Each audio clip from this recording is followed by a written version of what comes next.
Welcome. My name is Julia. I'm one of the facilitators in the Spokane Sangha. It is my privilege to guide our practice today. On Wednesdays, we have been exploring and studying actually this wonderful book called Standing at the Edge by Roshi Joan Halifax. And we have been studying this book for over 2 years, 2.5 years or so. We take it really slow. And one of the things Roshi is famous for, Roshi Joan Halifax is the abbess creator of the Upaya Institute in Santa Fe, New Mexico. She is a Zen Buddhist master. She was a student of Thich Nhat Hanh, and she's dedicated her life to socially engaged Buddhism all over the world, with particular respect to Nepal. And she has been instrumental in bringing medical care to remote places in the Himalayan mountains. She's an extraordinary human being and a wonderful, wonderful writer. Two of the things that she has brought to the Western mind in terms of extraordinary contributions to Buddhism include something she calls the grace practice, which is something we talked about last week. Grace is an acronym, and it is a kind of meditation. Each letter is an invitation for you to practice, and I just want to review it very quickly. The G in the word grace is an invitation for you to ground yourself. The R in the word grace is an invitation to recall your intention. Why are you practicing? The A in grace is attune to your environment. Notice what's going on. Notice the conditions of your life in moment to moment to moment. The C in grace is consider what will serve. What can you do, which includes nothing, that would be of most benefit in this moment, in this condition? And then the E in grace is to engage fully, wholeheartedly, and then know how to exit. I bring this forward because this particular book is all about what she calls edge states.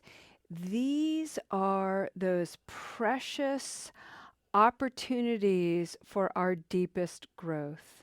And these are qualities that we cultivate when we overextend, we experience distress. When we underextend ourselves and become apathetic, we experience distress. For example, we have been spending weeks talking about the cultivation of compassion, which is a limitless quality in Buddhism. Compassion, karuna, when we get overly involved in somebody's life, when we just push ourselves and we're in it and we're doing, helping, we can experience compassion fatigue, empathetic distress. We've overdone it.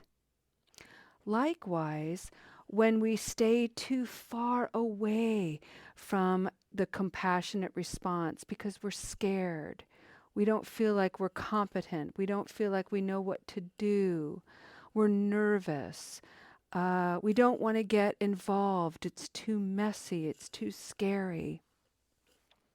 We can become complacent, even apathetic in our expression of compassion. So that too takes us far away from the practice. The edge state is that sweet spot where we're neither overextended or underextended. And it is a practice. So today we're going to read a section from this book, and it's in Buddhism, it's called the Charnel Ground. And it is, the charnel ground is, in my mind, how I think of it is, this is the place, it's a little bit like a hell realm. It's a very challenging environment. It's high stress, usually. Um, I say this sort of jokingly, tongue in cheek, but a charnel ground for me personally is a shopping mall. It's just no fun for me at all. A charnel ground for someone else could be an emergency room. A charnel ground for somebody else could be visiting somebody in prison or going to court or being in a doctor's office or walking the streets, working in a homeless shelter. You can imagine. You can imagine. These are all places that really challenge our senses and our sensibility. The Buddhist practice, one of the things that is fascinating is we are invited to put ourselves into these places with the intention of stirring the pot, forcing ourselves to have stirrings, have arisings, forcing ourselves to be challenged. So there is merit in extending yourself a little bit, testing the waters, and really seeing what your resilience is. So with that, all of that preface, I'm going to try to make my broken glasses work. You've all come on a banner day. See, we're just going to be creative, but if I get a little lopsided, now you all know why. All right, friends. This section is called Compassion in the Charnel Ground by Roshi Joan Halifax. Friends, close your eyes. Take a couple of deep breaths and just receive her message. It's a challenging message. It's a vivid message. The imagery is a bit intense. And so one of the things that you can do, again, to access grace in this practice for yourself and resilience is to ground yourself. And the way to do that, the easiest way, is right hand over the heart, flat palm, press gently as you practice, as you breathe. Roshi writes, recently I taught a grace training in Japan for those who work in the end-of-life care field. I shared with the participants that life and death are messy experiences. We should not expect perfect outcomes or to have things go our way. A doctor in the training stood up and spoke about the anxiety he experiences every day as he tries to meet the needs of his patients. When one of his cancer patients is transferred off of his floor to the palliative care unit, he feels defeated, like he has failed his patient. His morale crashing, he panics as he realizes that he has had no time to deal with his fear and grief and no time to get through the line of patients who need his help. He feels trapped by a sense of futility that has drained his capacity for compassion and caring and has led him to experience utter despair and to consider suicide. But he does not want to harm his family. Clearly, this doctor is in a charnel ground, one that is partly of his making and partly of his society's making. Burnout, stress, guilt, low morale, panic, futility, despair, suicidal ideation. It's a lethal combination that can lead to death.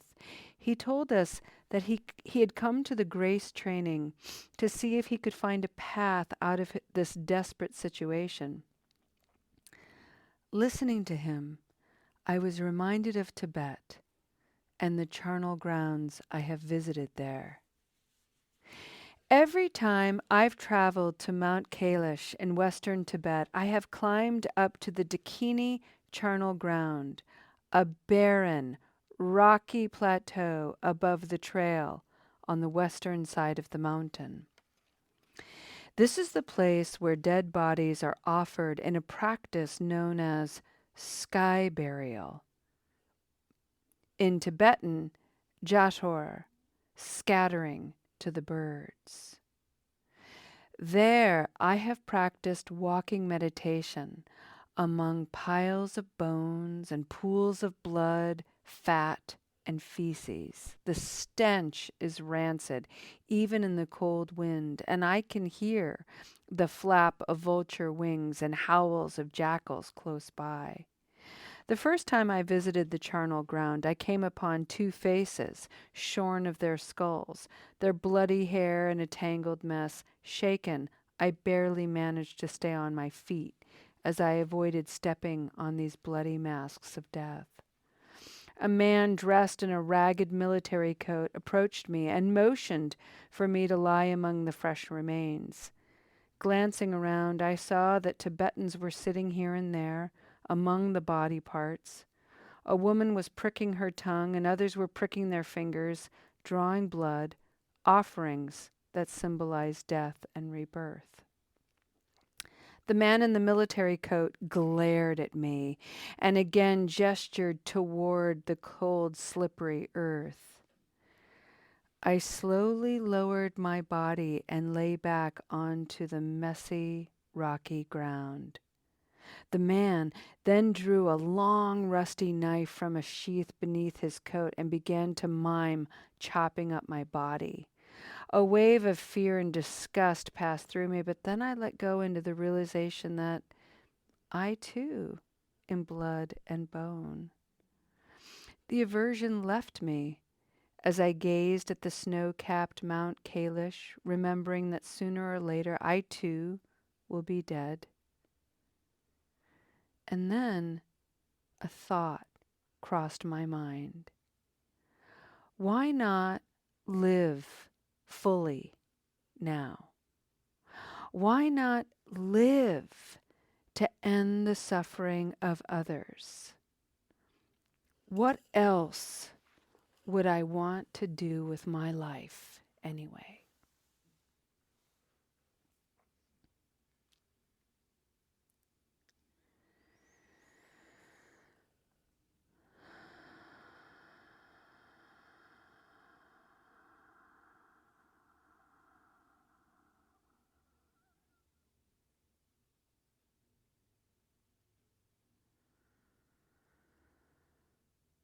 Friends,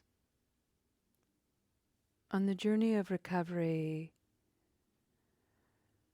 we have to look in the rearview mirror and reflect on the charnel ground of substance misuse and abuse, of negative habit energy, of a disordered brain, and all kinds of harmful behaviors associated with a poisoned mind and body. It really is a charnel ground, a place of deep suffering and truly a place of death. We have members in our community who are community health workers, and they are in the trenches of a fentanyl crisis. We have people in our community who are working in treatment centers, and they are seeing firsthand how the mind heals, how the brain heals, and disordered behaviors find their way into clarity and less confusion.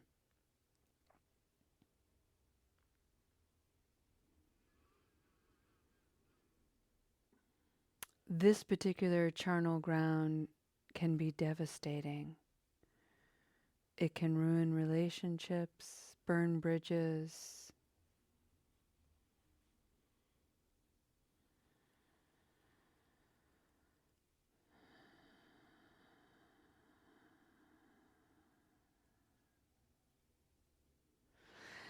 And like the sky burial grounds on Mount Kailash, if we're just going to think in terms of metaphor, Many people know the social narrative of hitting a rock bottom, for instance. It's not always necessary, but it's often what happens. People are reduced to their lowest self, and then something happens, something shifts, and something new is born because the nature of reality is impermanent. The nature of reality is bound to change. Where there is death, there is birth and rebirth since beginningless time.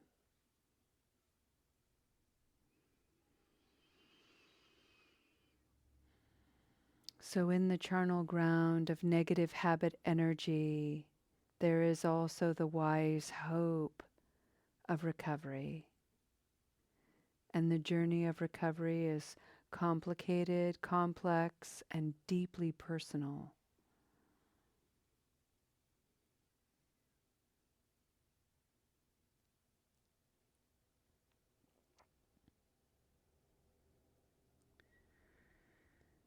And to move through the old bones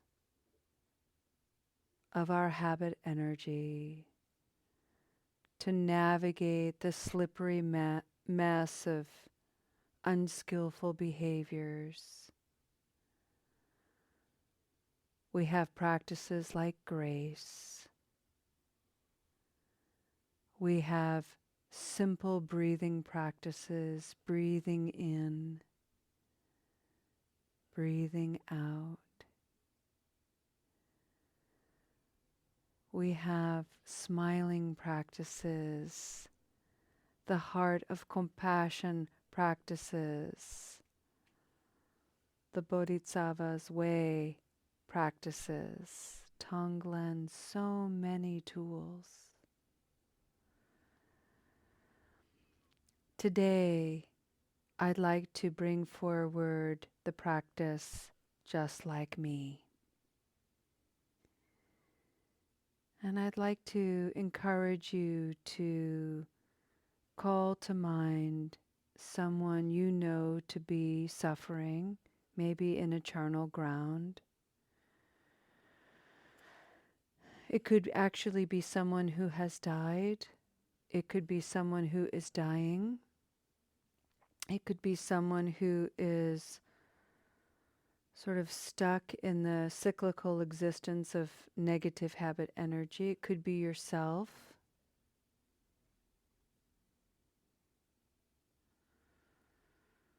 And just notice suffering. Notice sorrow and confusion.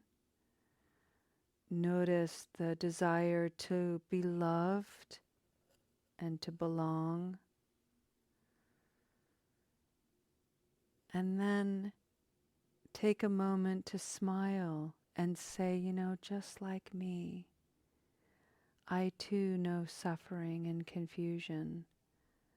I too desire to be loved and to belong. I too desire to be free of the ravages of negative habit energy. Just like me, I don't want to be humiliated or shamed. Just like me, I don't want to be judged. I want to be accepted and seen and celebrated.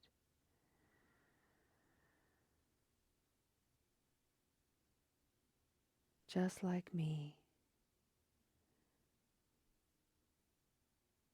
I want to know loving kindness, compassion, joy, freedom.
friends.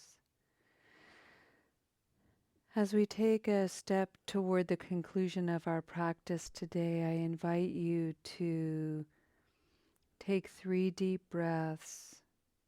Remember that very simple mantra, just like me, and bring it with you into the day as you interact with people. And take notice, someone smiling just like me, a little kid skipping along just like me, a homeless person whose clothes barely fit, really lost, just like me.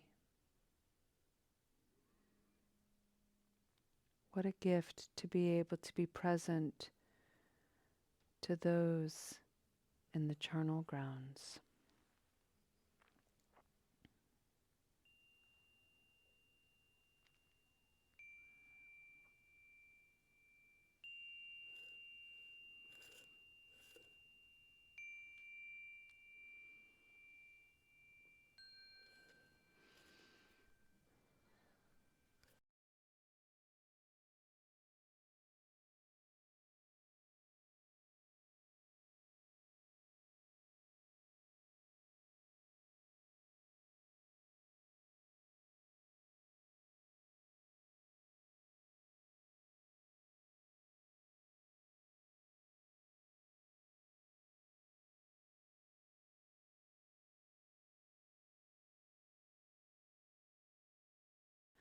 Alrighty, so let's take a moment and find that noble posture. And so this is an active posture, friends. And the noble posture is sitting really tall. Like bring your body into the best version of yourself. Noble. Soft belly, strong back. Roll your shoulders back so you open up the heart. Your chin is parallel to the floor and your eyes are closed, and breathe.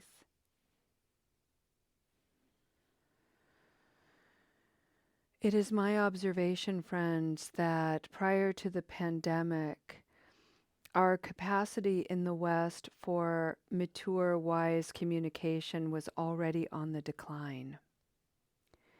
With the pandemic, people have really endured a terrible psychological, spiritual hit. And we are just emerging from that. And so the challenges to our communication are great. People don't even know how to be present to one another anymore. Notice how often you interact with people and they won't look you in the eye.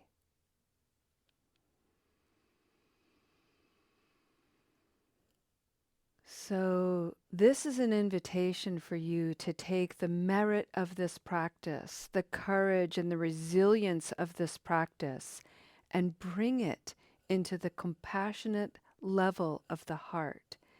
And go into your day heart-led. People need it. They're desperate for it, truly.